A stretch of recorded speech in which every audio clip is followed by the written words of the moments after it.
reopening guidelines.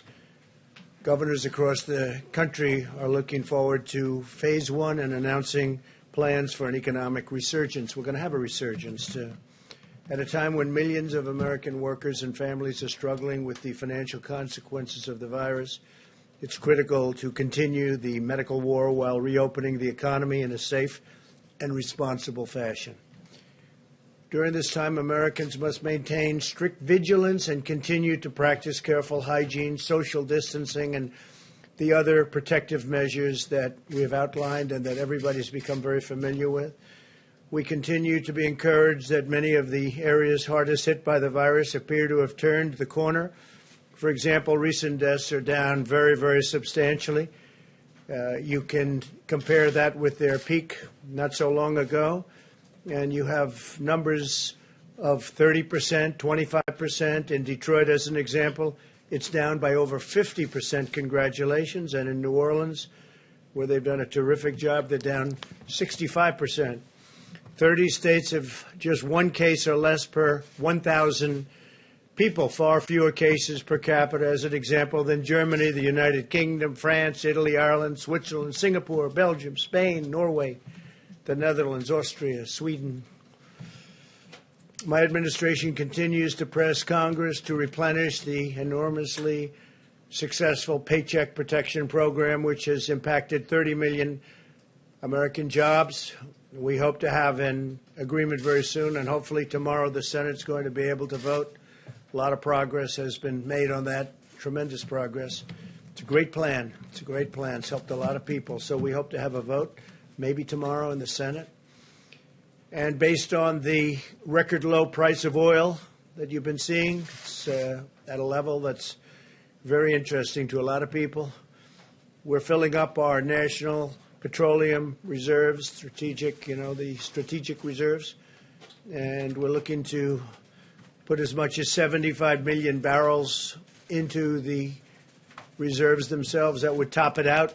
That would be first time in a long time it's been topped out. We'd get it for the right price.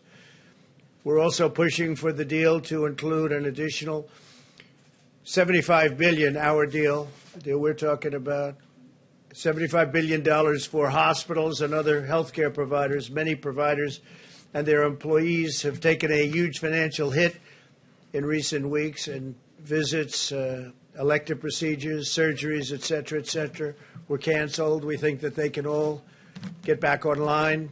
They'll get it done. The hospitals have really been fantastic. The hospitals, they've stepped up to the plate.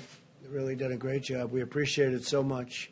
For areas less affected by the virus, we've issued new recommendations about how to safely resume elective treatments.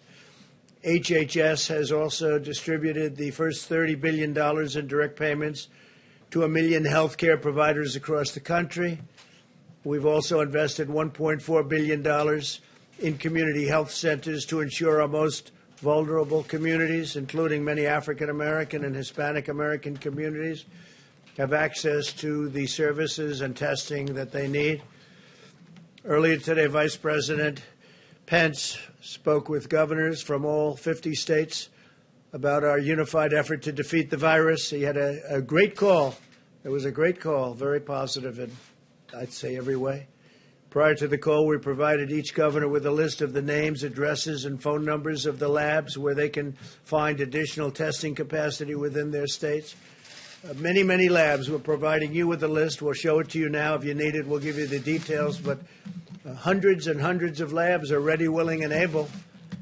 Some of the governors, like, as an example, the governor from Maryland didn't really understand the list. He didn't understand too much about what was going on. So now I think he'll be able to do that.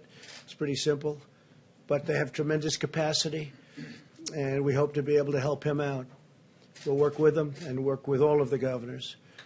Similar to the situation with ventilators, states need to assess their complete inventory of available capacity. Some states have far more capacity than they actually understand, and it is a complex subject, but some of the governors didn't understand it. The governor, as an example, Pritzker from Illinois, did not understand his capacity. Not simply ask the federal government to provide unlimited support. I mean, you have to take the support where you have it, but we are there to stand with the governors and to help the governors, and that's what we're doing. And they have a tremendous capacity that we've already built up, and you'll be seeing that. We're going to be introducing a couple of the folks in a little while to talk about it. I want to draw your attention to Governor Cuomo's remarks during his press conference today. He said the president is right. The state's testing is up to the states to do, which will implement the tests and logistically coordinate the tests. We have about 300 labs in New York, and they're great labs, actually. And it's my job to coordinate those 300 labs. I think the president's right when he says that the states should lead, and the governors they're really getting it together in New York. A lot of good things are happening in New York, and I think the governor's going to come in to see us tomorrow. He's coming to the Oval Office tomorrow afternoon. Andrew is going to be coming in with some of his people, so we look forward to that. Some of the articles that just recently came about, if you remember, and I put out a statement today, for a month it was all ventilator. That's all people could talk about was ventilators. And we did a great job with that. We built a lot of ventilators, to put it mildly. We have so many now that at some point soon we're going to be helping Mexico and Italy and other countries. We'll be sending them ventilators, which they desperately need. They were not in a position to build them themselves. But we have thousands being built. Every state they have the ventilators. If they don't, we have almost 10,000 in our Federal Reserve, our stockpile, as they call it. And we did a great job with the ventilators. Unfortunately, the press doesn't cover it other than the fair press. But so then you say, gee, they need ventilators. We don't need ventilators. And that's under pressure we did that. Nobody that needed a ventilator in this country didn't get one. And a story that just came out, how the media completely blew the Trump ventilator story. I'm sure you'd love to see that. That's by Rich Lowry, respected journalist and person. How the media completely blew the Trump ventilator story, which unfortunately it did. And here's another one that just came out. Kyle Smith, the ventilator shortage that wasn't. The ventilator shortage that wasn't. Because we got it fixed. And we're also going to help the states, by the way, stockpile ventilators. So if a thing like this should happen again, they've got them. The stories on testing are all over the place, that we're actually in good shape. I'm going to have the vice president and others speak to you about that, but we're in very good shape on testing, and we're getting better all the time. You're going to see some interesting things. I thought before I went any further, though, I'd like to have General Semonite, who's done an incredible job, tell you where we are. You know, we're still building beds in hospitals for people that need them. I guess the hospital business generally is getting pretty much closed out now, but we're creating a lot of space for people just in case, and in some cases they probably will be using them. But I thought the general, he's been so impressive and done such a great job. I thought on behalf of the services and on behalf of the federal government, he'd say a few words about what we're doing right now. Thank you very much, General. Well, thank you, Mr. President. Just want you to know that on behalf of all of us in the Department of Defense, our thoughts and prayers go out to all of those patients and all those victims who have been affected by this terrible virus. And the President and the Vice President talk all the time about the heroes, but when I've been out there, I've seen the doctors, I've seen the nurses, and all those that have worked very, very hard. And we're just so proud to be part of this noble calling. For my team, I really made it very, very simple. I said there's 3 legs of this stool, and they all have S's. There's sites, in other words, hospitals. We've got to worry about supplies, and we've got to worry about staff. And so right when Governor Cuomo called the president about almost 30 days ago, he said, I need some help worrying about what could be tens of thousands of hospital room shortages.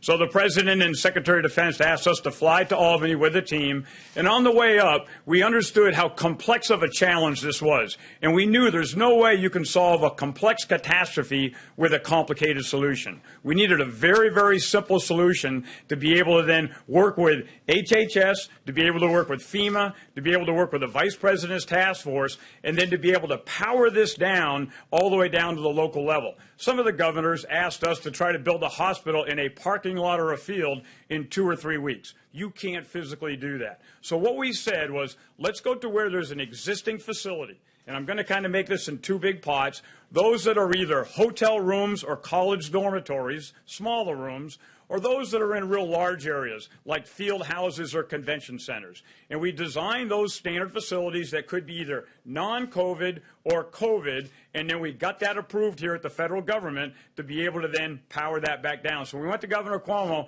and he said right up front, I love the concept, need you in the Javits Center, I'm ready to start having you work tomorrow afternoon. So when we flew back that afternoon, the next day, we basically built this standard design and then continued to be able to power it down all the way down through the rest of the team. So I just want to show you a couple of slides here, and we'll kind of let you know where we're at right now, Mr. President. We had to do a bunch of assessments. So somewhere in the order of over 1,100 different locations we went to, and we worked for FEMA, we worked for the president, and we worked for governors and mayors. And we said, what do you think your demand is going to be? And based on a lot of the modeling that's been in this room here, we were able to understand when the peak curve was, but we also were able to understand where's the bed shortage. So then these 1,100 facilities, right now today, sir, we're actually executing 32 different facilities. That's on the order of merit of about 16,000 beds. 8 of those are all done. We've still got a lot more to complete. And in the next week and a half, we're going to complete about 15 more facilities. We've got some pending. Some mayors and governors are still wondering, do they have enough bed space? And what's important here is we need a very agile plan. You can't do something 3 weeks ago and think that this is going to continue to stay, because this virus gets a vote. And this entire team, the federal government, has tried to be as agile as they can, supporting those states and those governors. The beauty of the plan, though, was it doesn't have to be built by the United States Army Corps of Engineers. So we designed about an extra 52 facilities. We gave those to the governors, and I've got to be very, very laudatory to the governors. They then imposed and put a lot of those on the ground and did those themselves. So let's go to, I'm just going to show you some real simple pictures here. Go to the next slide if you don't mind. So this is an example of the Javits Center, and you've heard the president talk about it quite a few times. This one, about 2,100 bed spaces. What you get is about an 11 or 12-foot square cubicle. There is lights in there. There's a nurse call, so if you need to be able to call the nurse station. There are nurse stations throughout. There's pharmacies throughout. This one started as non-COVID, but then we came back in and put in central oxygen. So everybody has oxygen right behind their bed to be able to take care of those patients. And again, built this one, about 1,000 patients treated. Let's go to the next one. I was up in Detroit with Governor Whitmer, and she walked us through and told us her intent. Here's where she needed to do this in the TCF Center. You'll see all the cubicles that are laid out. This is right in the middle of a convention floor where there might be like a boat show or a car show, and then went in and built 970 different capabilities there. And again, a lot of great work by my guys in the Corps of Engineers and the rest of the mayors and the city's team all pulling together. Let's go to the next one. This is called the McCormick Place. Governor Pritzker sat us down. He said, here's kind of our intent of what you want to do. Mayor Lightfoot walked us through, and we went into another large convention center. This is actually 3,000 bed spaces, a very, very large build, and got this one done in a relatively short time. And then here's another one that kind of helps you understand the dynamic here. Go to the next one, please. This is in Miami Beach, and I flew in to see Governor DeSantis. And my guys had kind of scoped out about 450 beds, and he said, Todd, how long is it going to take to build this? And we kind of said probably till the 27th of April. And he went to his health people, and he said, how long do you need? And they said, the day we need this is the 21st of April. And I told my guys, you don't have till the 27th. Figure out how to get it done by the 20th. This is where you don't get to build to be able to have the perfect solution. You've got to be able to get the mission essential done. Lives are on the line here, and we've got to be able to get everything done to be able to save those lives. And let's go to the last one here. This is one we're doing right now, Colorado. This is in Denver, another gigantic convention center. You'll see all the different cubicles here to be able to just bring in that oxygen, 6-inch copper pipe that comes in, and it's all piped throughout the entire convention center, 6 miles of pipe that's able to go in to be able to make that happen. And in closing, I just want to be able to say that We are very, very focused in the Corps of Engineers getting this done. But this is all about the team, the federal team, the state team, the local team, the vice president's task force, and a lot of the people sitting here have informed us of how fast we need to go. And it goes back to, again, all the governors and the mayors that make this happen. But I want to reiterate, President Trump has called me 3 times, and Secretary Esper has been on the phone at least one of those times and said, what else do we need to do to set you up for success? Is there any other knobs we can turn to be able to help you go? And you think about that equation of those 3 S's, I think that with the federal government and the mayors and the cities here, we've effectively taken that first S out of the equation. And so I can't tell you, of all the things I've done in my career, this is a noble calling to be able to step up and save American lives. So with that, sir, I thank you very much. Fantastic, Jeff. Thank you very much. Anybody have a question for the general while he's here? Anybody? Because I think it's very self-explanatory. It's done an incredible job. Jeff, do you have a question? Are there more projects, sir, beyond the ones that you've just identified that you'll be working on? So about a week ago, we thought we were about capped at 26. What we're seeing is, and I said the virus gets a vote, we're seeing some of these curves are stretching out where we might have thought we only had 5 or 6 days. We actually have a couple weeks now. Other ones we're seeing exactly the opposite. So where we didn't think there was some, and I'm not going to go into locations here, but we are definitely getting requests in. We've got 6 more requests in just in the last 4 or 5 days. They're a little bit smaller facilities in more remote areas, but our job, if we have enough time to go build, we want to get in there, do the assessment. We work for the mayor and the city and the governor here, and we can still get them done if the mayors and those elected officials make a fast enough decision. You might say while you're here, we're building, the general's in charge of the wall on the southern border, and we want to build 450 miles of wall, and it's very much under construction. You might give them a little bit of an update, how we're doing with the wall.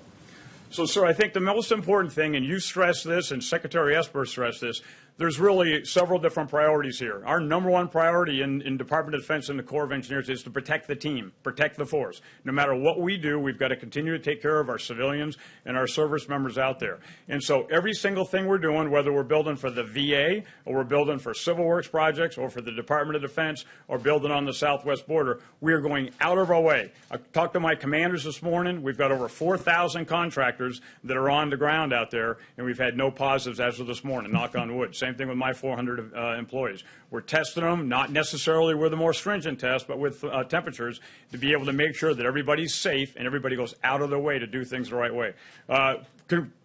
Construction is going very, very smooth. What we're seeing is our contractors are extremely focused. Now that we've got a good, clear path, both on the CBP program as well as some of the DoD program, we, I think, very well postured. It's a very, very aggressive build, but we're well postured to be able to meet your expectations for a 450 by the end of December 2020. And we're over 160 miles. 164 as of today, sir. 164 miles, and we'll have it done sometime pretty early next year. Very exciting. Yes, sir. And you might just say one thing, the quality of that wall in terms of its power for stopping people that shouldn't be coming into our country. So same thing. If you have a standard design that you trust in and it works very well, I've got a pat on the back, Commissioner Morgan. He was very adamant to continue to be able to make sure that it supports his agents. And so we've got a design now that certainly does that. And then we've got a phenomenal contractor workforce that's in there, my Corps of Engineer employees, and it's going in well. We don't see any significant problems. And I think it's also important to point out that we want to do this the right way. So we try to balance this with environmental considerations are out there. We're trying to do due diligence when it comes to anything to do with any of the citizens who are affected. We're trying to make sure that we're protecting all of the things that we need to protect and try to find that balance where we can both meet the administration's directive while at the same time making sure we're doing this so that everybody gets a vote and everybody has a fair shake. Okay. Yeah, please. May I ask what you're doing regarding the availability of at the recreation sites that the Army Corps of Engineers operates, how the access is going there and whether or not there are restrictions? So I'm an engineer. I take my guidance from some of these experts sitting on the bench over here. And when the president says, turn on America, what we initially did, like many, many other governors, they, shut down beaches, shut down cities. I had a meeting with my commanders this morning, and as soon as we think it's safe, turn them back on. I mean, parking out there at a rec area where you're 500 feet away from everybody in a camper is probably low threat. I will continue to take guidance from the administration, but where we get green lights to continue to put our rec areas full up and let everybody go back out there and do things the safe way. I mean, we work for the administration, so I want to do it safe, but I don't want to be the last guy that turns things on. Not at all. Yes, ma'am. Hi, thanks for walking through some of the efforts. Do you have any, can you say anything about whether or not there are any specific efforts in communities that are hardest hit, like Black communities or Latino communities, communities of color? Are the Army Corps of Engineers doing anything that would be building any sort of temporary facilities for those communities? So we basically key off what the city asked for, the city and the governor. There are a couple specific areas that certain city mayors have asked us for. Again, I'm not going to go into details, but we basically, if they go in and say, I'm very worried about a hot spot on this side of town or a specific community here, we will do, and that's what the administration is charged to do, is whatever we can do to be most responsive. We just don't want ever to have an ambulance pull up to the back of a hospital and somebody says, we're out of room, go to the next hospital down. So that's where we're trying to make sure that that bed space is available. And so far, everything we built has been ahead of need. In other words, we're able to finish the building 2 or 3 days before it's needed. Thank you, ma'am. Okay. So you know you have a choice. You can stay and watch these wonderful people ask us really nice questions, or you can go back to building beds. Sir, I got a lot of building to do. I'm going to leave if I you had don't a mind. feeling you were going to say Thanks, that. sir. Very impressive. That's an impressive job, isn't it? Seriously? That's really great. Thank you very much. He's a terrific gentleman. We have a lot of great people doing that kind of thing that they really have to get recognition for the incredible job they're doing, because I don't think anybody else could do it, nothing like that. And that's on top of thousands and thousands of hospitals. And, you know, he built, just in New York alone, 4 hospitals and 2,900 beds, and got them done so quickly nobody saw anything like it. Fortunately, we haven't had to use too many of them, and that's okay. That's probably better news than having to use them all, right? Because a lot of good things are happening in New York and elsewhere. So through the public-private partnerships and deregulation, the federal government has already made immense testing capabilities available, but some states need to take action to fully utilize it. To date, the United States has conducted millions more tests than any other country. You can add them all up, and they don't catch us. And our numbers are doubling almost on a, certainly on a monthly basis, but almost on a weekly basis. We're moving very rapidly, far at a number nobody thought possible.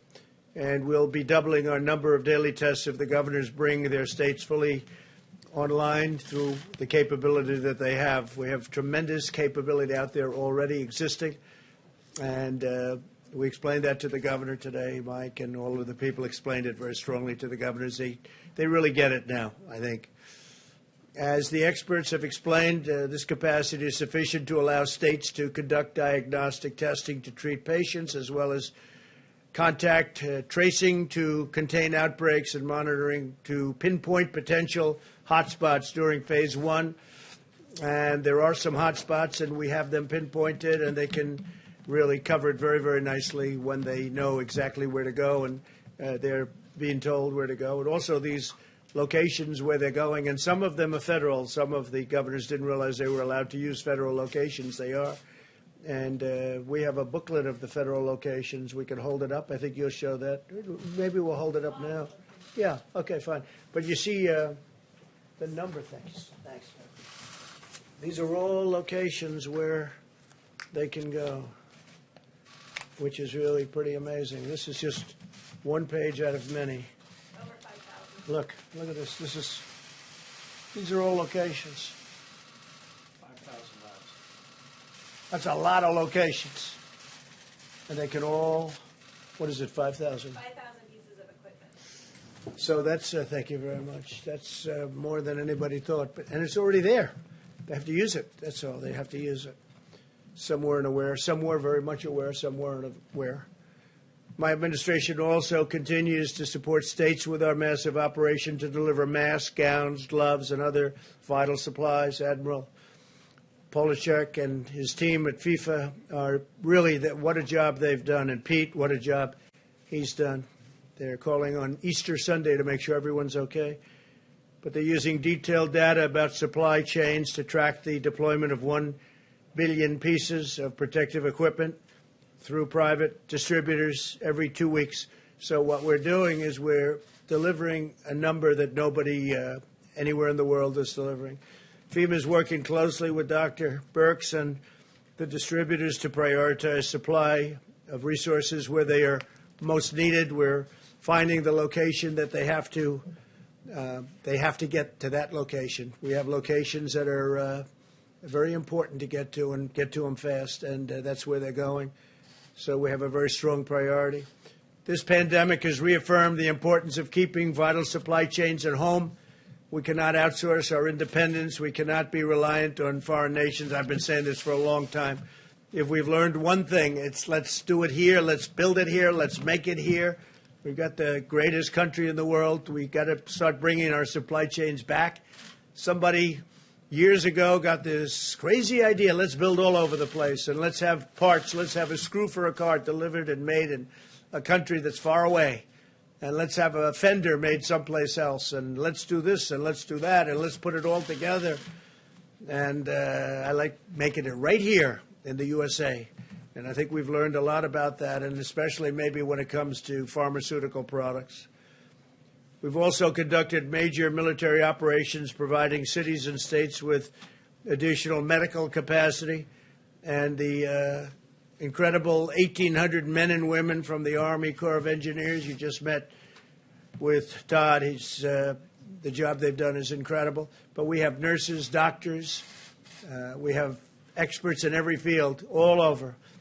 Spoke with Governor Cuomo, spoke with Mayor de Blasio, spoke with many of the other governors that I'm both friendly, and I think I'm friendly with just about all of them, if you can believe it. But I've gotten friendly with a lot of them. I've gained a lot of respect for a lot of the governors, both Republican and Democrat, during this process. Some really good people, some really good talent. But we're sending a lot of our medical people, not only our construction people like Todd Semonite, but a lot of our medical people are being sent all over the country to different locations. New York City, New York State, New Jersey. I spoke with Phil today. He's doing a terrific job in New Jersey, but New Jersey got hit very, very hard. Phil Murphy, governor. From the day this crisis began, America launched a scientific mobilization of colossal size and scale. Someday they'll be able to write the true story because nobody's seen anything like it. The fake news just refuses to cover it correctly, but that's okay. The people are understanding, and that's what matters to me. There are now 72 active trials underway across the United States, researching dozens of therapies and treatments, and another 211 are in the planning stages. They're literally mobilizing on therapeutics and also on vaccines. A tremendous progress is being made on vaccines and, I must say, on therapeutics. I mean, frankly, if I had my choice, give me the therapeutics right now, because that would help people right now. And we have some things that I think are working, not only working, but we have some incredible things that look like they could be an answer, but we'll know soon. Being tested, working out right now. This includes their therapies designed to attack the virus, as well as others that would hinder its replication, reduce the rate of infection, control the immune response, or transfer life-saving antibodies from the blood of recovered patients. And one of the incredible things that we've seen, and Mike and I were talking about it before, is the fact oftentimes somebody gets very ill from the plague, okay, from this horrible scourge, and they get better and they recover. And the first thing they say is, I want to give my blood. That's happened. The doctors have told me it's happened so much. I want to give my blood. I want to give my blood. And they're doing that. But tremendous things are happening. You'll be seeing that over the weeks. I think we'll be talking about it in the not too distant future. Johnson & Johnson's very well along on vaccines. Again, the vaccines have to be tested. The therapeutics are for now. But a lot of good things are happening on both. But ultimately, we also hope to prevent infection through a very safe vaccine. And that'll be a great thing when we have that. And we will have that. So with that, I'd like to introduce Admiral Guar and Brad Smith to discuss some of the incredible things that have been done, and they really are what they've been able to do in a very, very short period of time with, and equipment. You're going to see equipment that you haven't seen before. And if you just come up, Brad, if you guys would come up, you could give us a little display of some of the equipment that we have and some of the things that are happening having to do with testing, because testing is a big word. Remember, it was all ventilators. And the reason it was all ventilators, they said, there's no way he'll ever be able to catch this one. And not only did we catch it, we are now the king of ventilators all over the world. We can send them anywhere. We have thousands being made a week, and they're very high quality. And that wasn't playing well, so then they said, testing. Oh, we'll get them on testing. Well, testing is much easier than ventilators. Ventilators are big machines that are very complex, that are very expensive. You need you need a group of people that really know what they're doing. We took auto lines, we took a lot of different people, and now we've done that. But it used to be ventilators. Now it's testing. And I think the Admiral, and I think that Brad will show you some things that you haven't seen that are really very spectacular, having to do with testing. We're way advanced. The list I showed you, these are places you can go if you're in the States. 5,000 different machines, 5,000. They're all over the country. And we have international also, but these are all over the country. But you'll see something now that's really eye-popping in terms of what they've done. And they've done this under great pressure. They've come up with things under great pressure that are absolutely amazing. So please, if you would. Thank you, Phyllis. Well, thank you, Mr. President. I want to talk about a couple things today, a little bit different than I've spoken about before. Since early March, we've really been focusing on two key concepts for testing. Number one, to assure and expand supplies in the U.S. market. This is really critical because we were talking about really a cottage industry with very minimal suppliers that we were asking to supply over a 2-week period of time the normal production that would be for at least a year. And as simple as a swab is not a swab is not a swab.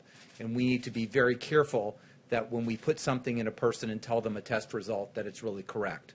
The second component is to secure sufficient supplies at FEMA during this time of peak disease, where we could alleviate any maldistributions within the state. This is the FEMA process of requesting and sending things out and also supporting outbreaks. So starting in my office many weeks ago, we assembled a multidisciplinary team of really incredible people. The medical side of the equation, which I represent, the laboratory side of the equation, high-tech side of the equation, logistics and operation. And Brad Smith his day job is director of the Center for Medicare and Medicaid Services, an incredibly important component of our country's CMS system, building the future healthcare system, but has done a really incredible job operationally and logistically in bringing everyone together. We have focused on every piece of the supply chain that relates to testing, down to the most minute detail, and he's going to talk to you about some of that. But that started in the second week of March with starting an airlift, because the only supplier, the main supplier of swabs at that time, was a place in Italy that was completely shut off because of the outbreak in Italy. So Admiral Polubchak arranged Greytail Air Force planes to go to Italy to bring millions of swabs back to secure. That's just how it started, and it's expanded since then. The second part is we've been really marrying, and this has been the beauty, the logistics and supplies to the overall strategy. Two pieces of strategy. Number one, what is the overall testing strategy? And Dr. Birx has had just an elegant strategy in the past, but even more important in the future, when we make sure we take care of indigent populations and those most vulnerable. So the clinical, the contact tracing, and the monitoring of those who are at most risk. We've also married it to the strategy, and you've heard more than you wanted to know about it, that a small machine that's point of care is good for certain things, but it's not going to test 5,000 people over a short period of time. So the small machines, the medium machines, and the large machines, and how to contextualize them. And the third thing, before I give it to Brad, which is very important, and it's really critical, is coordinating the research, the epidemiology, and the FDA regulatory process. And why is that so important? When we started 5 weeks ago, if we wanted to test this many people with the technology we had, we would have used about 80% of the strategic national stockpile in PPE just to do testing. We needed an innovation. That innovation was to be able to test out of the anterior nose with a completely different kind of swab. It sounds very mundane, but if you don't do that, you can't get the testing to scale. That allowed us to really go to widespread testing. Last week, moving to polyester swabs, which is going to open up millions of new swabs onto the market. But that's a regulatory science and innovation step that had to co-occur with this. And with that, I'm going to let Brad talk about some of the details that he has really shepherded over the past weeks in ways that have truly been amazing and incredibly impressive to me. Well, thank you, Mr. President. It's an honor of a lifetime to be here and serving in this way. I've been working under Dr. Birx's and Admiral Gerard's leadership over the past several weeks to help increase the supply of testing across the United States. As you all know, there's really 3 parts that you need to make the test work. First, you need the machine, which, as Dr. Birx will share more and the President spoke to, we have a very, very large number of those across the United States. It's about making sure that we're taking advantage of them. The second part of the testing is making sure that we have the collection supplies to actually be able to collect the specimen, and I'll talk a little bit more about that. And then the third part is making sure that you have the materials you need to support the machine to ensure that you can actually process the test once it gets to the lab. I'll let Dr. Birx talk more about the machines here in a second, but as you'll see, across the United States, we have a tremendous number. They range in variety. So we have some very small machines that do point-of-care testing. They may do, say, 50 to 100 tests a day. We also have other very large machines that can do several thousand, process several thousand tests a day. On the collection supply piece, I'll talk through a couple different kinds of collection that can be done. So for the nucleic acid test, which are the tests that are currently being done today, you generally need a swab of the nose. To do that, you need the swab, you need the collection tube, and you also need the transport media that it can be transported in. We have a very large number of swabs already in the country, but we have secured an additional 30 million in production that will be ramping up over the next several weeks. One company located in the Northeast, we're going to be using Title III of the DPA to help them build 4 new production lines. They are currently the largest swab producer in the country, and this will help them ramp up their production tremendously to over 20 million additional swabs a month. A second company located in Ohio is currently the largest Q-tip maker in the country. We're helping them convert their line from making Q-tips into making swabs. They are actually ramping up production starting this week of swabs and will be ramping up to over 10 million per month. So in total, that's over 30 million new swabs that will be coming just over the next handful of weeks. The second piece is on the collection tubes. The collection tubes, we've been partnering with Oak Ridge National Lab, a Department of Energy lab based in Tennessee. They have very unique and sophisticated injection molding manufacturing capability, and they are in the process of ramping that up to create collection tubes, and they will be ramping up to over 40 million collection tubes a month here over the next several weeks. In addition to the swabs, we believe that as testing progresses, there will be other types of testing like serological testing that will occur. And those samples have to be collected in different ways. So many times, some of those tests will require a finger prick. So in addition, we've secured over 17 million lancets, which is what you use for the finger prick, so that we have those available, as well as 17 million alcohol swabs, which is what you need to clean the finger before you do the finger prick.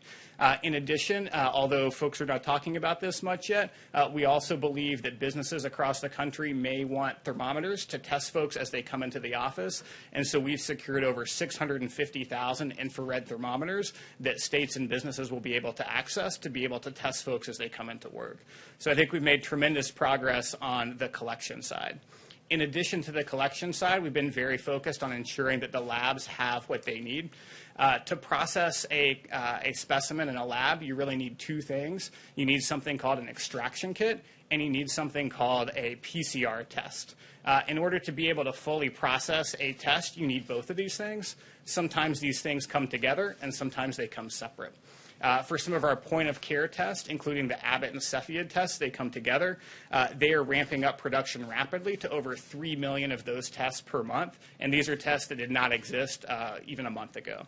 The second piece is on some of these large machines. They also sell complex cartridges that come together. One of the big manufacturers is that has already ramped up production from about 1.6 million a month to more than twice that already, and that's already occurred.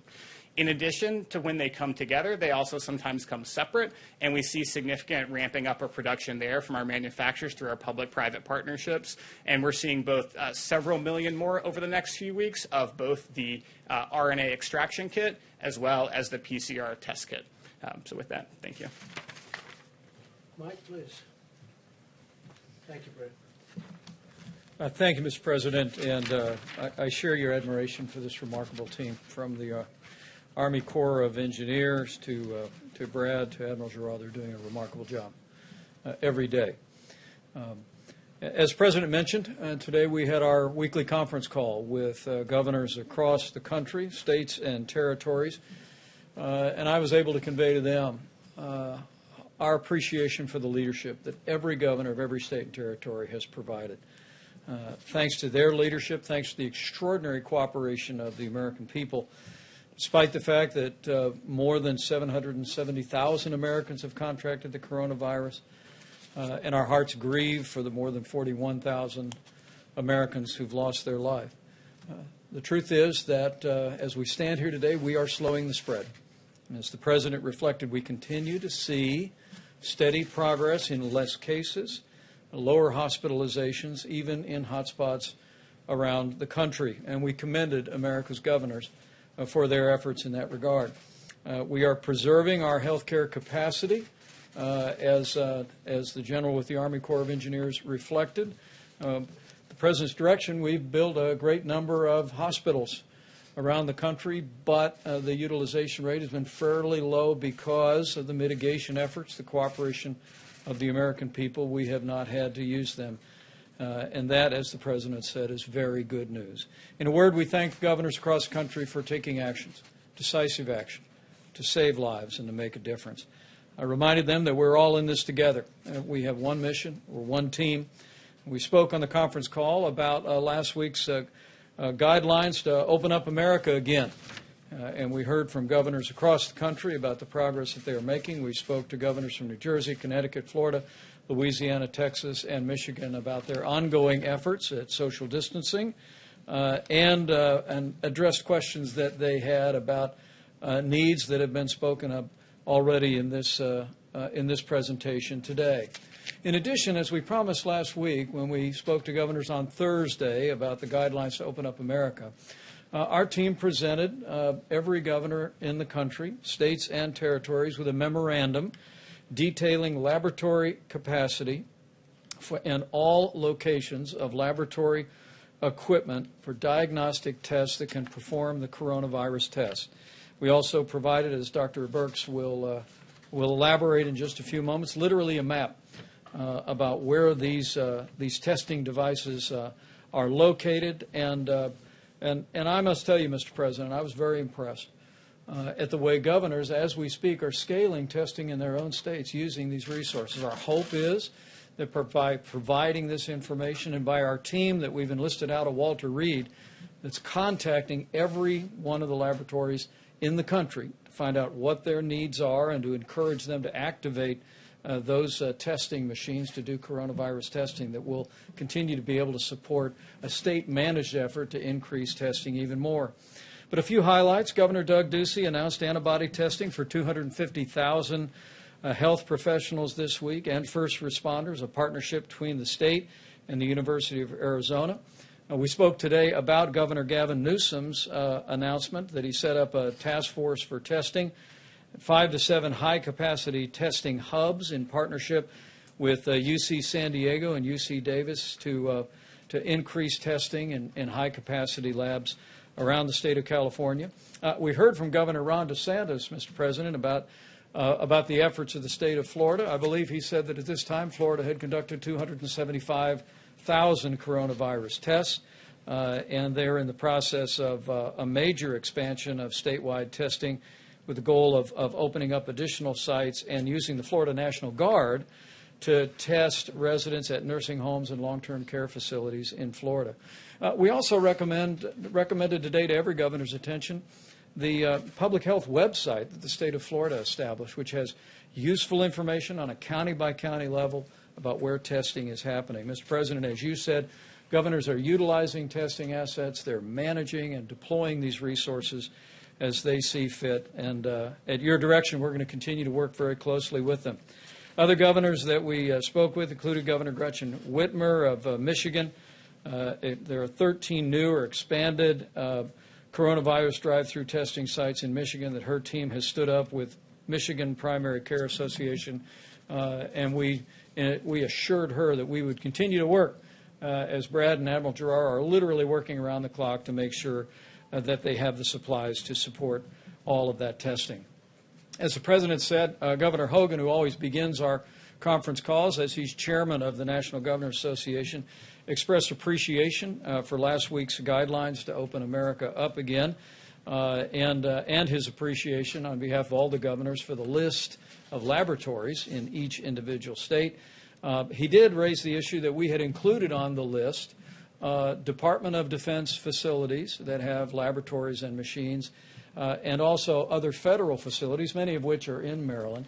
And I was able to assure Governor Hogan and every governor on the call that we will make all of those laboratories available across the country to every state as the need for testing capacity continues to scale.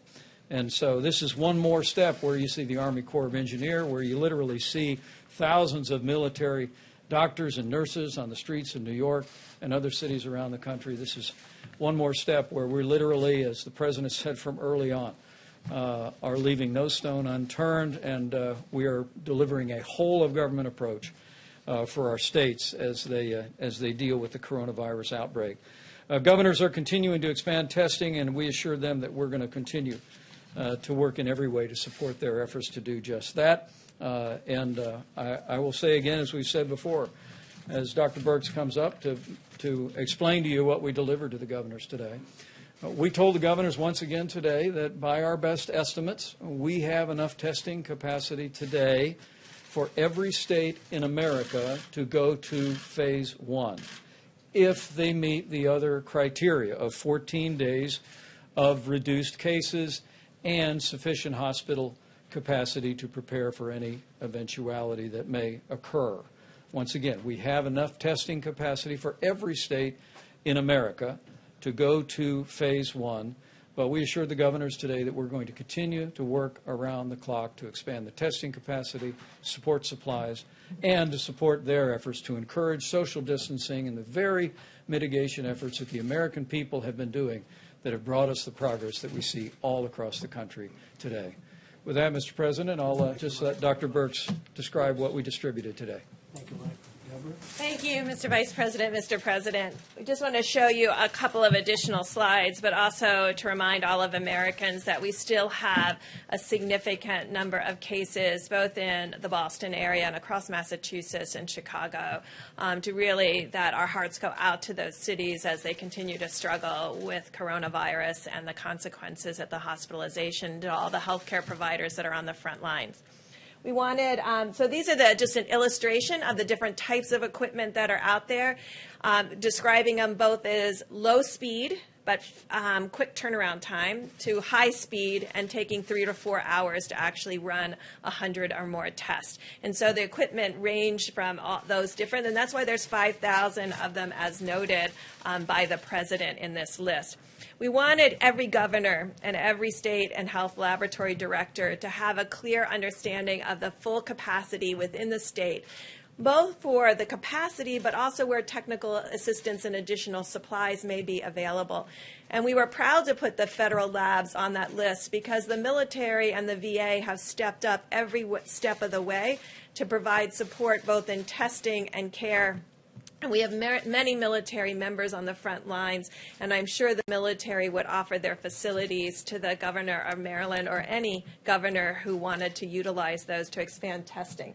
So the next slide, I'm just going to run through them very quickly. So every governor not only received the Excel spreadsheet with the complete list of the equipment and the zip code of the location and the laboratory to really be able to create a mosaic of laboratories of the high speed and low speed equipment together to meet the needs of their clients, depending if they're drive-through or hospital needs. So this is what Florida looks like. Next slide. This is what Louisiana looks like. Next slide. Maryland with significant capacity. Next slide. Virginia with significant capacity throughout the state. Next slide.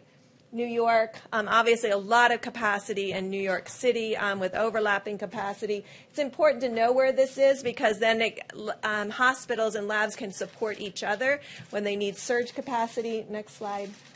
This is New Jersey. Next slide. Pennsylvania. Next slide. Massachusetts. Next slide. Ohio.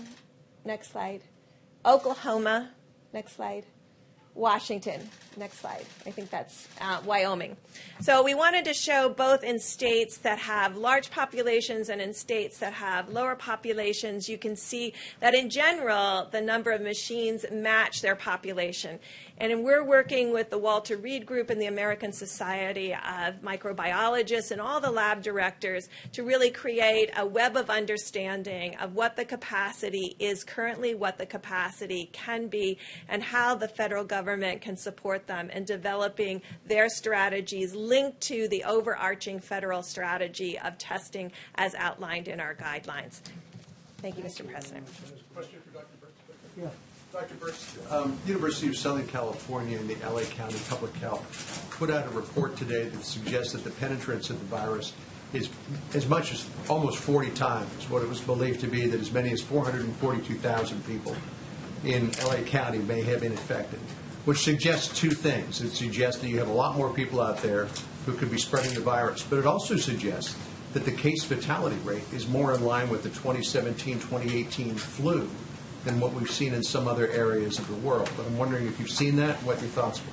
So we're looking at all those studies very carefully, and I think you will remember over the last 3 weeks I've been talking about the level of asymptomatic spread and my concern about asymptomatic spread because with flu and other diseases, when people are sick, it's easy to contact trace.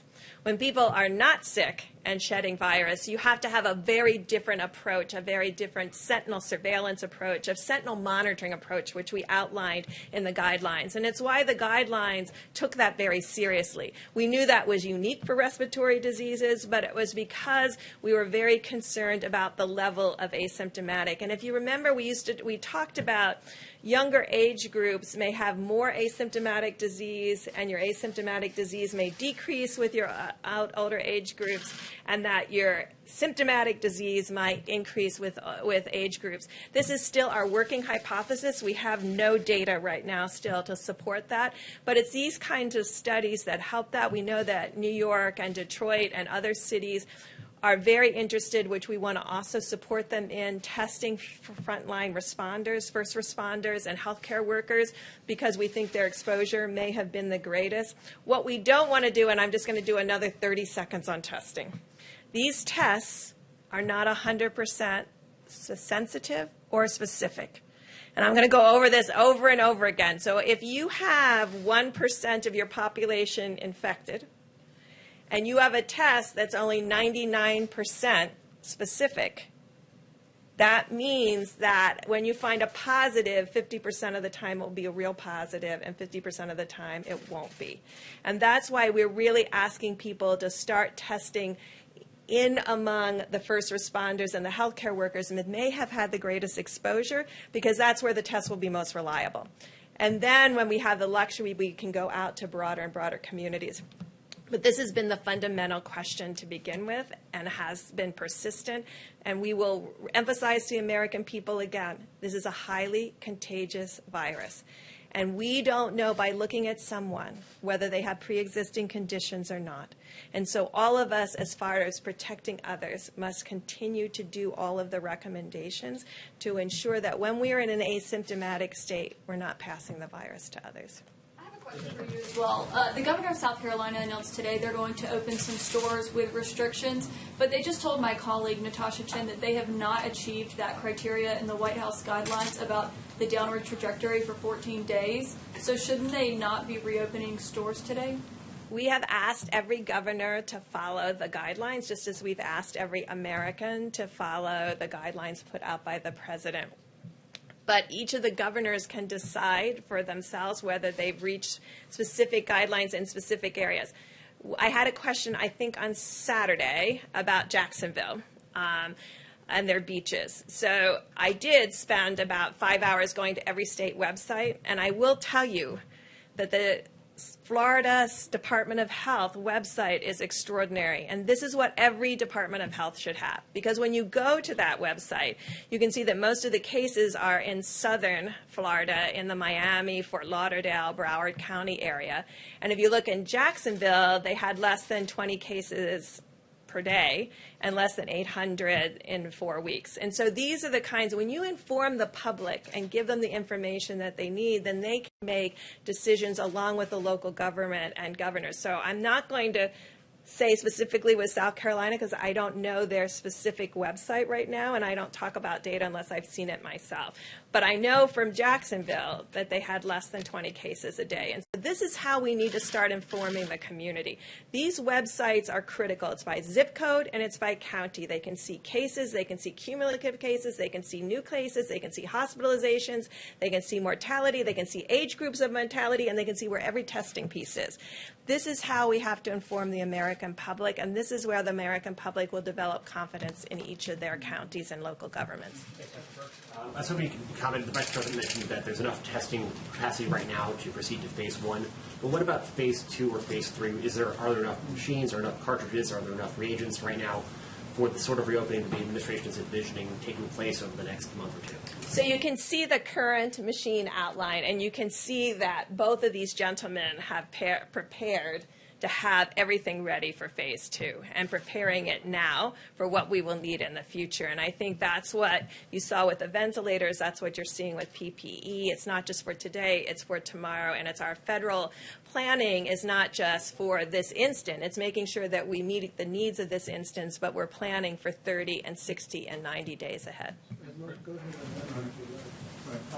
I would just agree with Dr. Birx completely. We are ready right now to enter phase 1, and we are ramping up all our capabilities across the board, not just to achieve what's necessary for phase 2, but 2x, 3x, 4x, so that we will be absolutely over-prepared when the nation is ready to go into those phases. President Trump. And by the way, not everybody agrees that we have to do that much testing. We're going maximum. You understand, there are some people that don't want to do that much testing. But we're going maximum. We're going to the outer limits. And I think that's the way probably it should be. Jeff, go ahead. Mr. President, to return to a topic that you opened the press conference with on oil, U.S. crude futures today went below zero, went into negative territory. Went negative. Yeah.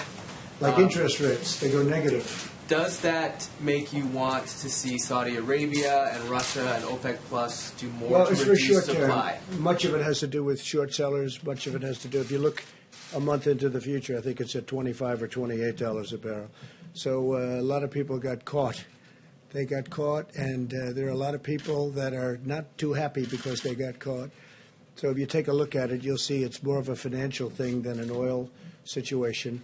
But because you take, I believe, in a month or so, in other words, go a little bit out, it's at $25 and $28 a barrel. So it's largely a financial squeeze, and they did get squeezed. So would you like to see, however, Saudi Arabia and other countries make more cuts? Well, we've already done that, where Saudi Arabia's cutting back, Russia's cutting back, Mexico's cutting back, and the OPEC Plus, they call it OPEC, plus additional states are cutting back. And, you know, the problem is nobody's driving a car anywhere in the world, essentially, 184 nations.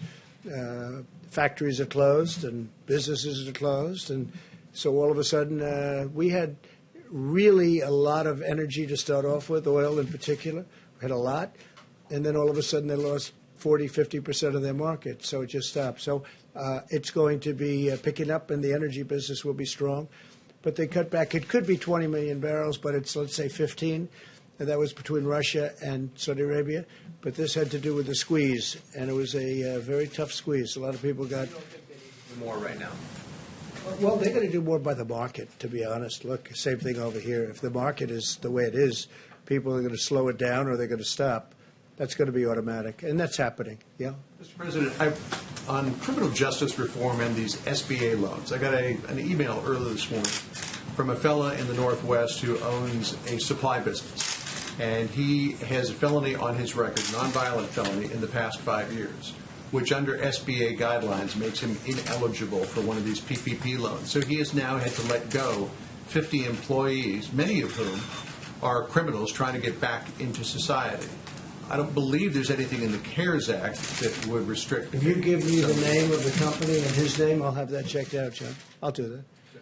It's a friend of yours? No, not a friend of mine. No, it's just somebody who Why did contacted me out of the blue. he called you to say he's a criminal, and why did he get a loan? Or He says he wanted to apply for an SBA loan and couldn't, and wondered how that squared Okay, with if you your... give me the your- name, I'll look into it. I'd like to look into that, okay? Caitlin, go ahead. If these companies that open and they have employees come back to work and they get sick, will these companies be liable? Which companies are you talking about? Under Any what? companies that open, manufacturing, any kind of company that opens, So employees go back to we work, have- they get sick, will the I'll company give you be an liable? answer to that. I'll give you a legal answer to that when we look it up. But we have tried to take liability away from these companies. We just don't want that because we want the companies to open and to open strong. But I'll get you a legal opinion on that.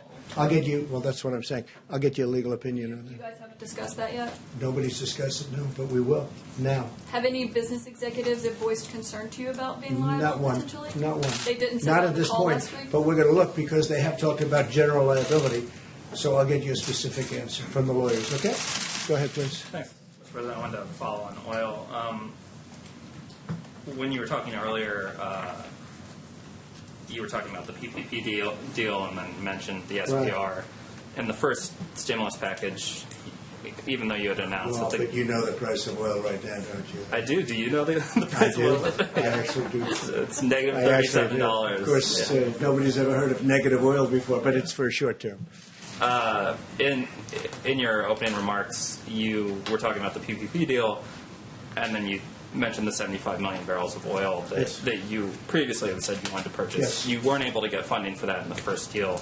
So I'm wondering, are you... Well, at the price you're talking about, you don't need funding.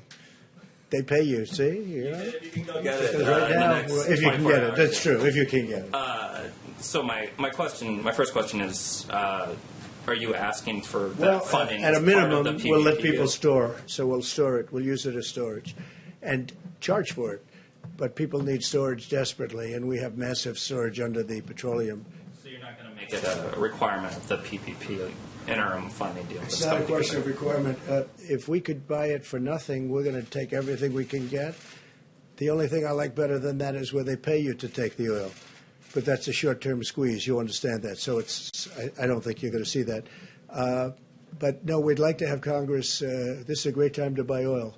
And we'd like to have Congress approve it so that we could, instead of just storing it for usually the big companies, because I think we have 75 million gallons right now capacity. That's a lot. We've been building it up over a period of time, but that's a lot, 75 million barrels. So we're going to either ask for permission to buy it or we'll store it. One way or the other, it will be full. Okay, please. Mr. President. Go ahead. Sorry, You finish up. We'll go right to you. Yeah. Some senators, including Senator Kramer, have called on you to stop Saudi oil shipments that are on the way right now. Is that you can do that under Section 232? Is that something that you would consider? Well, we'll look at it. I heard just as I'm walking into the room, we certainly have plenty of oil. So I'll take a look at that, okay? Yes, please. Questions. First on testing, the second on the SBA loan program. When will you in fact invoke the DPA to force that company you mentioned to ramp up production of Well, those we loans? really don't need it. We use it, we go up, and I've used it a lot. But we use it, and then sometimes all they have to do is see it coming. Do you want to talk about that, Admiral, please? I think this is, I don't think any of us knew very much about the DPA, but there's sort of a force side of the DPA where you force a company to do something, but there's a second side of it which is really a hand up. The company we're talking about has done everything to support this effort and have ramped up production. I'm on the phone with them multiple times a day. This is the hand up. This is the government coming in and saying, how can we help you expand your lines? There's no asynchrony here at all. So this is the hand up side of the DPA, which is exactly what these small American heroic companies need. They don't need to be forced. They're all in. Their employees are all in. So, point of clarity. And we don't want to embarrass people either. Please, Brett, go ahead. So today we were on site, or there were folks on site with that company finishing out what their capital projections will be in order to be able to ramp up these additional 4 lines that I spoke about. The company will then turn in a white paper to the DoD that will then help move the process forward, but it's actively in process. And I fully understand that the need is enormous, but on March 21st, the administration promised 27 million tests by the end of March. So far, roughly 4 million people have been tested. So where are the other 23 million or so tests? Did they not materialize? Are they in the pipeline? Help us understand that discrepancy. So since I was the one who said that, let me explain where we were. So I was getting my information, it was correct information about the actual tests that are in the marketplace. So if you want to use those metrics, there's been over 40 million, quote, in the marketplace. But we have an end-to-end issue that we needed to deal with, and that's what we've been dealing with. The swabs, the transport media. If we don't have people utilizing the machines the way Dr. Birx is talking about, we have some of our main platforms that are only 10% being utilized. You could have a lot of tests in the market, and those are correct numbers. But if the machines aren't utilizing them and they're not organized at that level, then they're not being utilized to its fullest. So and that, you meant if the machines were utilized, that would be the you would have a lot of those millions of tests already being done. I think Ambassador Birx has estimated that we have another 1 million tests a week just on one platform that could be done if the machines were utilized more fully. Question for Admiral Guerrero. For this? Admiral Guerrero. You say that there, and the Vice President has said this, Mr. Smith said it, that there will be enough tests in place for phase 1. There are. The question is, what's the standard of testing that you now have the capability for? Is it test people who are only very ill?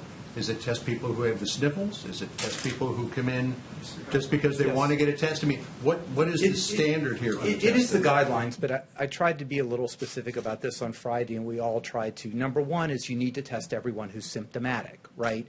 And you need to over-test them because How symptomatic? we're talking any symptoms that would be consistent with COVID, right? So, and there's a wide range of symptoms. You want to test them, and you want to over-test. And we talked about the approximate metric with Ambassador Birx fully supports, because this is a good metric that you want to get about 1 positive for every 10 tests. Then you oversample. Second, and this is a really important part of the strategy, is because so many people are asymptomatic, there's no way that you can test enough people to pull 1 asymptomatic out of 300 people in the population. So the strategy with Ambassador Birx offered, and I talked to epidemiologists around the country, and they go, wow, I wish I would have thought of that, is to really focus on the vulnerable population where we know that the asymptomatic rate could be much higher than the rest of the population. And we are going to be focused, and this is what my office does during normal times, focusing on the underserved populations, particularly in inner cities and urban areas. They have a higher rate because overcrowding, they can't telework, they're subject to a lot of comorbid conditions. Nursing homes, we all know about nursing homes, and there's both symptomatic and asymptomatic spread. And finally, some of our indigenous populations in the Indian Health Service. So this is a very, very important layer that most of the models and people don't talk about, because that's where we're going to pick up the asymptomatic carriage, and when you do that, that's when you focus on track and trace. So just a quick follow-up on that. If we have enough tests right now for everyone to go into phase 1, why is the governor of Maryland having to get 500,000 tests from South Korea? I don't know what the governor of Maryland is doing in South Korea, but there is excess capacity every day. If he wanted to send 30 or 40,000 tests to LabCorp and Quest, that could be done. That could be done tomorrow. Enough that they needed to start to up their testing capacity and make it adequate. So I they think had to I think have we're these seeing late-night all meetings. across the country that in the states that have been hardest hit, their capacity, not only their capacity, their testing far exceeds South Korea.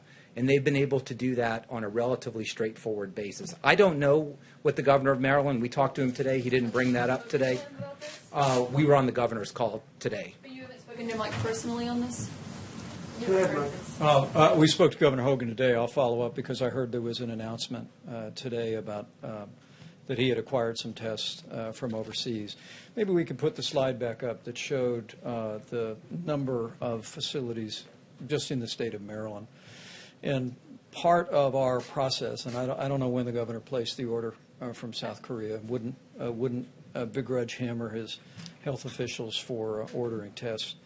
But the capacity of all the different laboratories and the number of machines that are across Maryland is part of what we were communicating today, including federal facilities. NIH is in Maryland. There's Department of Defense facilities. And what we assured the governor then, and we assured all the governors, is that we'll open up all of those facilities. But, John, back to your point, there was one other element of that that's the phase 1 testing. And I can't really describe it as well as the doctors here, but it's the contact tracing piece. We really believe that states that meet the criteria of 14 days of cases going down and proper hospital capacity, if they test people that have symptoms, and if they deploy resources to vulnerable populations, nursing homes and other designated vulnerable populations where we believe the threat of serious outcomes from the coronavirus is real, then we also today inform the governors that we will be deploying CDC teams to every state and every territory in the country to assist them in contact tracing. Governor Jared Polis raised a very good point about the legislation the president is currently negotiating on Capitol Hill. He recommended that we make sure that the new bill that has some $25 billion in testing resources also cover contact tracing expenses by states. We assured him our administration strongly supports that. We communicated that to the Secretary of the Treasury and the rest of our negotiation team, and we'll be pursuing that. But we were able to tell every one of the governors that we will be deploying teams, we think of 10 or 12 for a start, from CDC to reside in all of our states and territories to supervise and work with contractors and others to do the kind of contact tracing. So it's test people that don't feel well and may have the coronavirus, keep a careful eye and monitor your vulnerable populations, and when you come across a case, have a team on the ground that can do the immediate contact tracing and testing, and that's how we restrain and contain the spread of the coronavirus during phase 1, and frankly, it's the beginning of the structure for how we contain the coronavirus going forward. And take a look at that map. The governor of Maryland could have called Mike Pence, could have saved a lot of money. Look at these different places.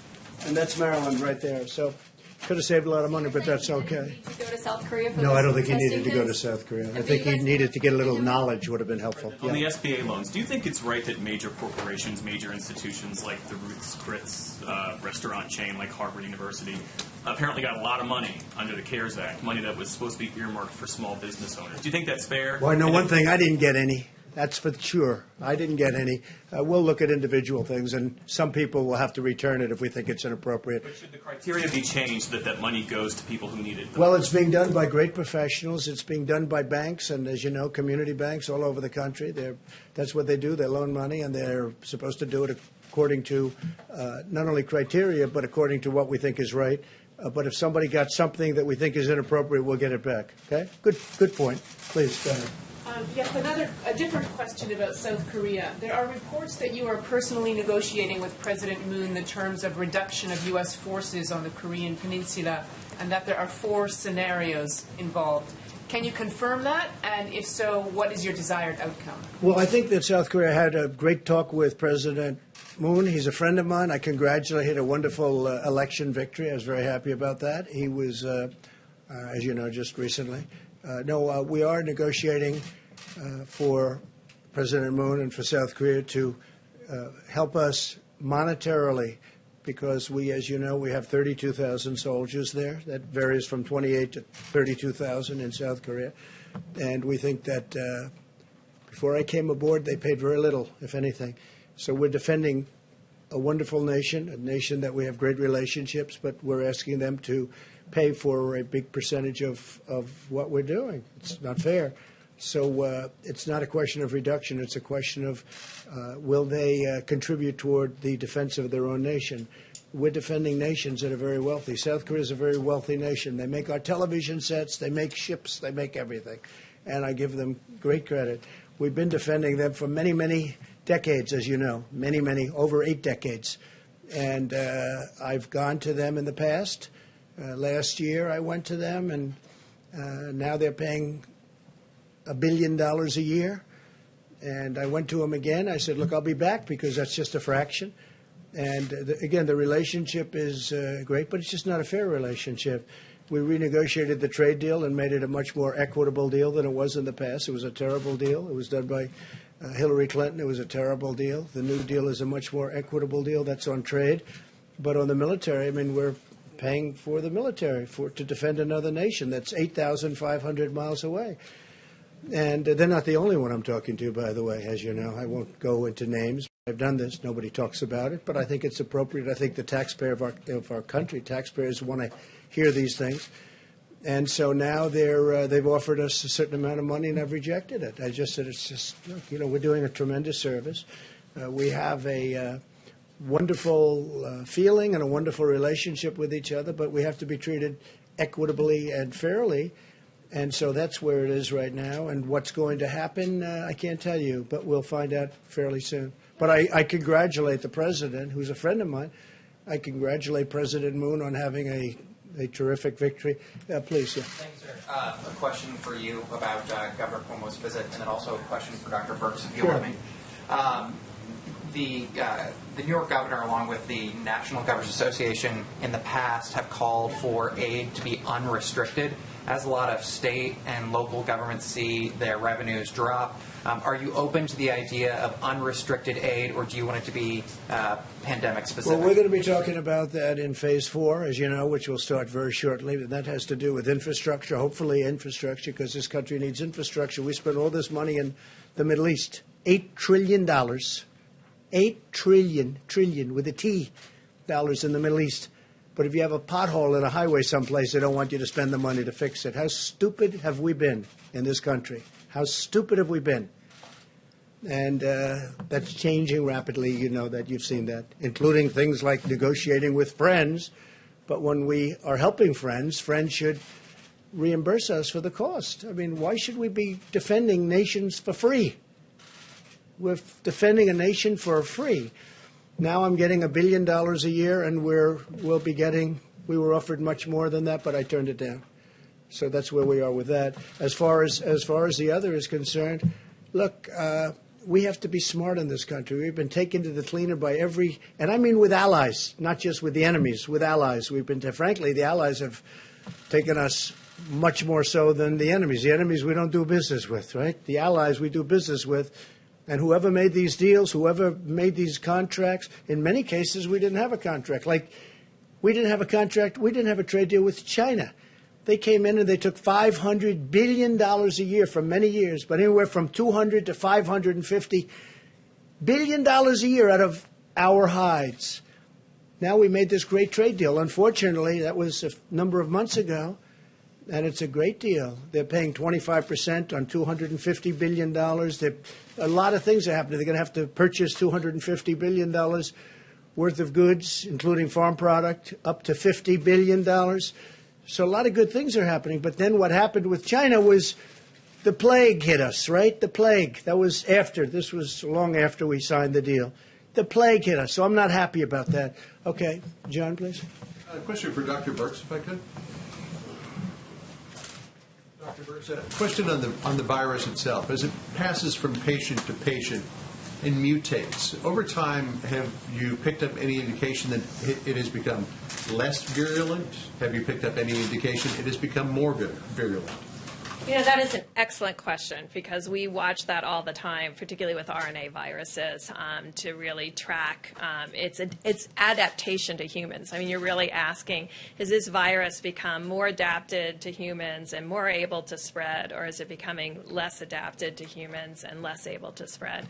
We don't have any indication that it's less able to spread, and we'll have good analyses that will come from Obviously, the Roosevelt had its incident with a virus outside of the United States, and we'll be able to look at those parameters. And the DoD and the military have done a great job in really ensuring the health of the sailors, but also ensuring that these questions can really be asked and answered. We have extraordinary evolutionary molecular biologists in this country, all around the United States, and they're looking at this very question. And a lot of the work that we've been doing, and you'll see a lot of work happening with testing in New Mexico and testing in other states. They have extraordinary molecular biologists that are evolutionary biologists, and they'll be able to look at that both in New Mexico that may have lower transmission rates and compare that to New York that has maybe 10x the transmission. But it's an excellent question, and it's something that will be able to be answered by what we see in the United States. John, what a good question that was. Where did that come from? Once in a while, I pull one out of my hat. No, that's very impressive. You know, when Senator Schumer wrote a letter a couple of months ago, and he said, you should use admirals and generals. I said, well, that's where first of all, we have our vice president has been incredible, but we have the admirals, we have the generals. And I was just talking to the admiral inside just before we came out.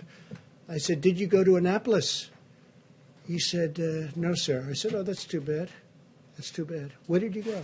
He said, I went to Harvard. Oh, that's okay, too, I guess, right? So you went to Harvard, and he was a great student at Harvard. And he's doing a fantastic job. And this young gentleman was very, very successful. But he wanted to help the country. He wanted to come into the country, and we appreciate it very much. It was a big success, big success. Let's do here and there next, okay? We're all set. Good. Thanks, Mr. President. I was hoping you talked about your meeting tomorrow with Governor Cuomo that you mentioned. Is there a reason he's coming all the way down here? I don't know. He wanted to, and that sort of travel we, believe it or not, we get along. Okay? He was very generous yesterday in particular. Said we did a, quote, phenomenal deal. I don't know if anybody wrote that, but he said that, and I appreciated it because it's not about me. It's about these people and thousands behind Mike and the Admiral and all of the other people that are working with us. I mean, and you see, look, I don't understand when I see polling and approval ratings for the job. I mean, this group should get a 95. It really should. And we're really helping the governors a lot. And the governors call me, the ones I know, or the Republicans, but the ones I know, and they say it's incredible the job you're doing. Again, not me, the job this group is doing. And you sit here, and I'm watching from the corner, and I'm just saying, boy, it's incredible stuff. When you watch the general get up, General Semonite, and talk about boom, boom, boom, you don't see that. You don't see that. When you hear the Admiral speak about the testing, how good it is, and yet people don't like to say it.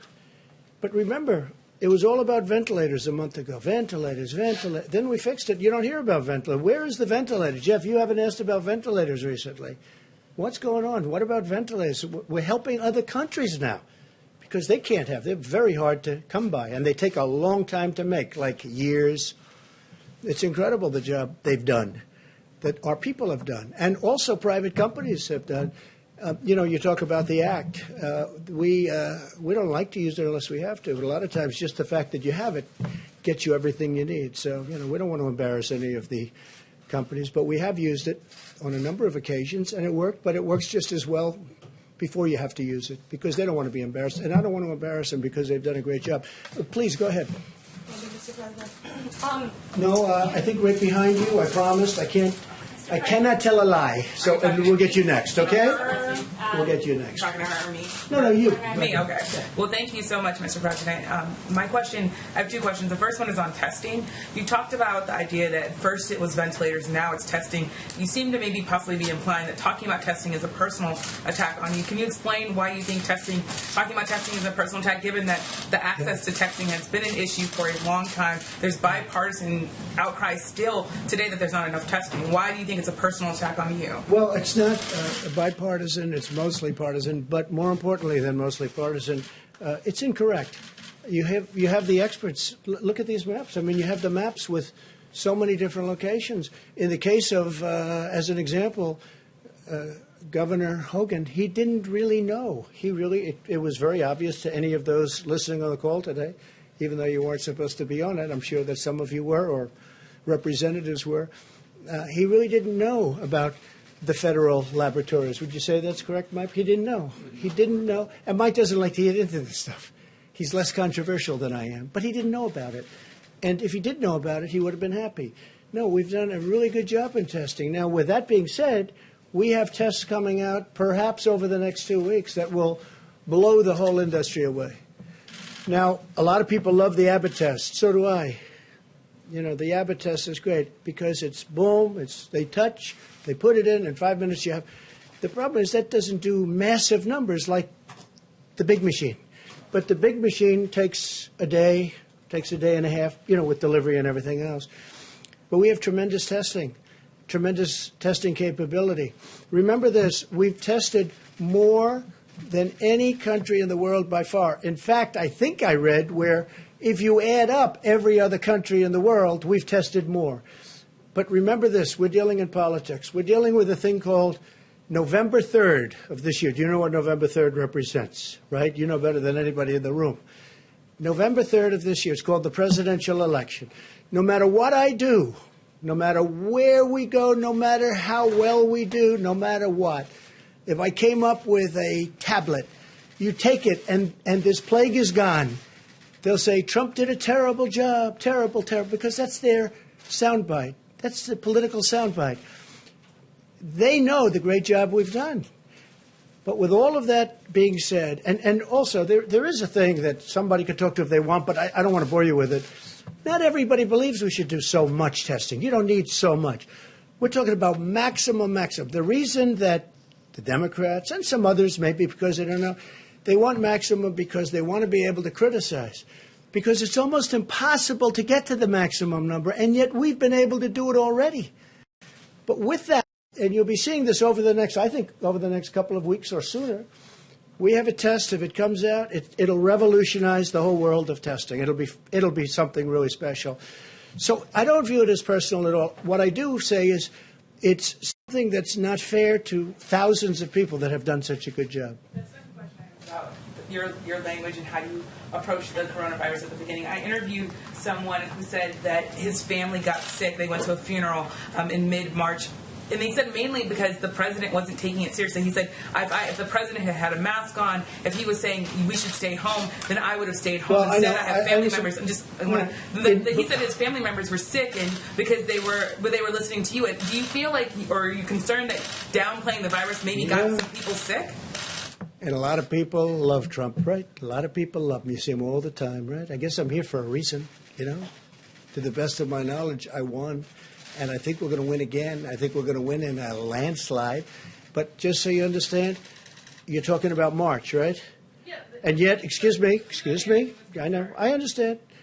And yet in January, a certain date, you know the date better than I do, we put on a ban of China where China can't come in.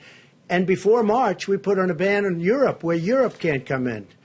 So how could you say I wasn't taking it seriously? Do you know, I put on a ban on China before anybody in this country died. I put on a ban. And so you tell me, Nancy Pelosi she wanted to have a street party in Chinatown in San Francisco at the end of February. That's a month later.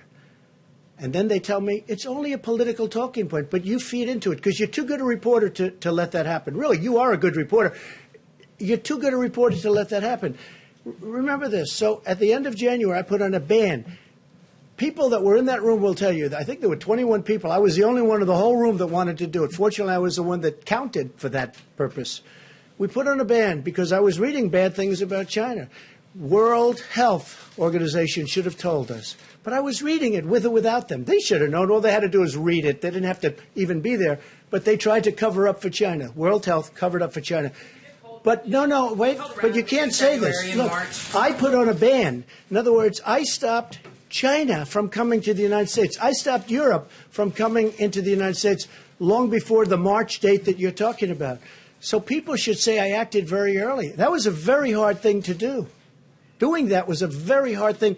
I didn't want to do that, but I did it because I thought, and Dr. Fauci said that by doing it, President Trump saved tens of thousands of lives. So I did take it very seriously. Rallies in February and in March, and there are some Americans. Oh, I don't know. I don't know about rallies. I really don't know about rallies. I know one thing. I haven't left the White House in months, except for a brief moment to give a wonderful ship the comfort. You held a rally in March. I don't know. Did I hold a rally? I'm sorry. I hold a rally. Did I hold a rally?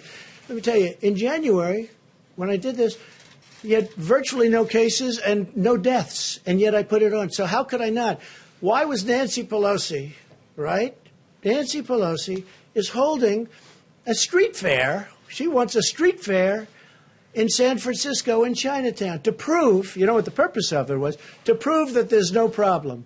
Many other politicians did the same thing and wanted to prove. While I was, no, of course not. No. I've been, people are amazed at how early I acted, and I did act early. With that being said, it's very hard to say, let's close down the greatest economy in the history of the world. I had to close down, I and everybody else that works with me, and 300 and close to 350 million people built the greatest economy in the history of the world. Best employment numbers, best stock market numbers, best numbers in virtually every category, even good manufacturing numbers. The previous administration said manufacturing was dead for our country. Even great manufacturing numbers. And you know what? I did that, and somebody walked into my office and said, sir, you're going to have to close down the economy. You're going to have to close the country. But you know what I say to you? We're going to rebuild it, and we're going to rebuild it better, and it's going to go faster than people think. I built it once. I'll build it a second time. Please. Mr. President, thank you. Shall we on for America? Please. Go ahead. We have, going back to the topic of friendship and bipartisanship, Americans, with the exception of Pelosi, Schumer, and even Romney, Americans have seen an unprecedented chapter of bipartisanship and cooperation on the political landscape. On a personal note, what has been the most significant signal that your relationship with Democrats below the leadership level have changed for the good of America? I think it's a great question because there is bipartisanship. Look, we're getting the paycheck plan. It's already $350 billion was approved, essentially unanimously, and we have another 250, which I think you're going to find out is going to be a higher number than that. Okay, I won't say it now because I don't know if they've released it or not, but it's going to end up being more than $250 billion. And this is going to small businesses and it's going to workers. And these are really bipartisan plans. It's a great thing that's happening. So I think the fact that we're able to do all of this in a bipartisan way is great. Now, the tax cuts that the Republicans did, we had no help from the Democrats, so you can't say that's bipartisan. But this whole thing, getting our country back, and, you know, Nancy Pelosi's been, she's very nasty. She, you know, wasted a lot of time on a impeachment hoax. It was a total hoax, went nowhere, and that was not good. And Schumer, I guess it's the same thing, but he sort of accepted it. He just did what he was supposed to do, and he didn't do very well with it. But, you know, that was not appropriate. That was a bad thing for our country, but it was fine. I mean, I understand the game. They have a little bit of a majority, so they say, let's do something and let's try and stir it up. But they wasted a year. They wasted tremendous. We could have been doing things that would have been great for our country. They could have been looking into China. They should have been looking into China as an example. A lot of people are blaming the Democrats for wasting all that time because it was during that period of time, as you know, that it was fomenting. But I think we've had a great spirit of bipartisanship in a certain way. It's not, I wouldn't say we're going to set records throughout the world, but things are happening that are very good. The country is coming together. And I'll tell you what, the people are coming together. The people are really coming together. I think you're going to find that our country is much more unified. I do think that the press, the media, foments a lot of this, a lot of anger. I really believe it foments tremendous anger. For instance, I'll be asked a tremendously hostile question from somebody, and then I'll answer it in a hostile way, which is appropriate. Otherwise, you look foolish. Otherwise, it looks like just walk off the stage and bow your head. I can't do that. You know, I just can't do that. But a lot of these questions that are asked from certain networks are so hostile, and there's no reason for it. There's no reason for it. We are in a war. This is a World War II. This is a World War I, where, by the way, the war essentially ended because of a plague. That was one of the worst ever. They lost almost 100 million people. But we're in a big war. And I'll say one thing about, because I think it's important. The last person, I did it early, but I was the last person that wanted to close down one of the great economic, you can't call it an experiment, but everything, I guess, in life is an experiment. So I'd say experiments, but one of the great economic stories in history. I'm the last person that wanted to do it, but we did the right thing. Because if we didn't do it, you would have had 1 million people, 1.5 million people, maybe 2 million people dead. Now we're going toward 50, I'm hearing, or 60,000 people. One is too many. I always say it. One is too many. But we're going toward 50 or 60,000 people. That's at the lower, as you know, the low number was supposed to be 100,000 people. We could end up at 50 to 60. Okay, it's horrible. If we didn't do what we did, we would have had, I think, 1 million people, maybe 2 million people, maybe more than that. And you look at, there's one country in particular that decided, let's wing it, let's just keep going. They are being inundated with death. Now, if you take a look at some of the hospitals where, one of them I knew growing up in Queens, and I'm looking at the bodies laying in hallways, being brought into refrigerated trucks, the trucks, these massive trucks, bodies going in. Multiply that times 10. It's not sustainable. And many of the people that have this theory, let's, maybe we could have just gone right through it. I was somebody that would have loved to have done that, but it wouldn't have been sustainable. You can't lose 1 million people. That's almost double what we lost in the Civil War. I use that as a guide. Civil War, 600,000 people died. So it's not sustainable. But it could have been much more than 1 million people.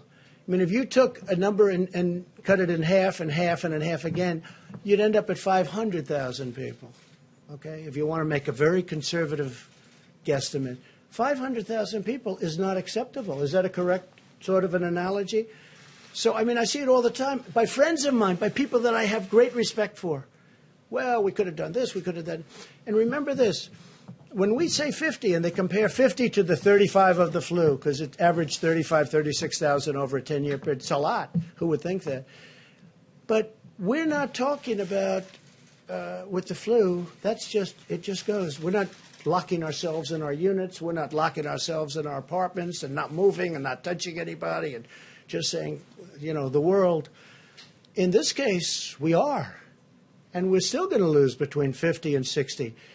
But if we just kept it going on a normal basis, which is really the only standard that you can compare it to with the flu, because that was a normal basis. You get into an airplane, you travel to Florida, you go to Texas, you go wherever you're going. But in this case, if we didn't do anything, the number wouldn't be 50 to 60,000. The number would be 1 million people dead.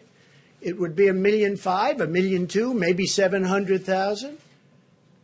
It would have been a number in like that. Because and it's so important because I see so much, you can't compare it. Because I'll tell you what, the people of this country, what they've done, they've gone out of the way they've lived. It's not great. It's terrible. Maybe the first 3 days, and then all of a sudden, you see what's going on. They want to get going, and I get that fully. But I just say this: if we would have done that, we would have lost anywhere from 1 million to more than 2 million people. Now, with all of the death that we've seen at 50 or 60,000 people heading toward, right now it's at 40, but 50 or 60,000 people, probably over 54, I see. But that's with our guard up. If we took our guard down and just said, okay, we're just going to keep this open, we would have lost millions of people. Can you imagine? Look how bad it looks now when you look at the bodies, when you look at Hart Island in New York where they have the mass grave and all of the things that you see. Can you imagine if we had the guard down, if we didn't do anything and we just said, let's ride it out? It would not have been sustainable in any way.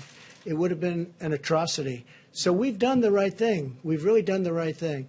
And the people that have worked so hard and dangerously, I'll tell you, again, I say it, but I watch those doctors and nurses and medical people running into those hospitals. And they don't even have their gear on. Forget about gear, whether it's great gear or not, and we're bringing in the best gear in the world. But they're running in with open everything, and they're the job. They're like warriors, the job they're doing. But if we didn't do the moves that we made, you would have had 1 million, 1.5 million, 2 million people dead. So multiply that times 50. You're talking about you would have had 10 to 20 to 25 times more people dead than all of the people that we've been watching. That's not acceptable. The 50,000 is not acceptable. It's so horrible. But can you imagine multiplying that out by 20 or more? It's not acceptable. So it's a very good question. I appreciate it. We'll see you tomorrow. We'll see you tomorrow. Can I ask you about Larry Hogan's response to what you just told me, Mr. President? Mr. President, a question about children. Thanks, everybody.